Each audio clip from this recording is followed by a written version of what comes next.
চোর এক সময় কারেন্ট দিছে, খাম্বা খাইয়া ফেলছে, এখন দেশ পুরো দেখাইব।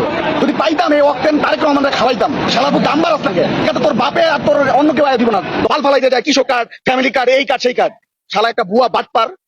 আবার লাস্টে কি কইলো, আমার অতীতের ভুল ক্ষমা করে দেন। ওর 111 থেকেও খারাপ অবস্থা হওয়ার দরকার ছিল। ফলে লেখা ক্ষমতায় বসাইছে কৃষক কার্ড, এই কার্ডে লেখা শালাবু যে মানুষের মৌলিক চাহিদা ওটা সমাধান কর। আমরাই তো দিব। 130 টাকা অক্টেন ছিল না, হাসিনা বলে 35 ছিল না, এখন বাড়াইতে সমস্যা কি? এক মাসের মধ্যে তো 50,000 কোটি টাকা অন্ততপক্ষে খায়া লাগছে ঋণ। বাদ বাকিটা তো আল্লাহই জানে। আর মায়ের ওই যে হাতি কয়ে গেছে না, সংসদে ঢুকা পিটাইবো, সংসদেও যাওয়া লাগবো না, এটি মরবো রাস্তাঘাটে পড়ে। আগে কি তো ভাগ্য দিতে পারছে, এটি ভাগতে পারবো না। এই দেশের ভবিষ্যৎ যে কি, আর ওই যে কি বলছে, আই হ্যাভ এ প্ল্যান, এই প্ল্যানের বাস্তবায়ন চলতেছে। ও শালা চোর এক সময় কারেন্ট দিছে, খাম্বা খাইয়া ফেলছে। এটা থেকে রাত্রে 1টা পর্যন্ত যাওয়ার পরে যখন এই কথা শুনি, তখন আমার আসলে মাথা কাজ করতেছিল না। তখন আমি হয়তোবা মানসিক ভারসাম্যহীনভাবে এই কথাগুলো বলছি, যেটা আমার মোটেই বলা উচিত হয় না। এই জন্য আমি দেশ ও জাতির কাছে ক্ষমা প্রার্থনা করতেছি।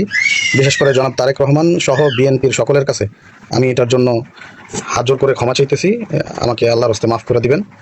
আমার আসলে হিতাহিত জ্ঞান ঠিক ছিল না, এই জন্য আমি এটা বলে ফেলছি। আমাকে একটা স্বাভাবিক জীবন যাপন করার মতো একটা পরিস্থিতি করে দিবেন।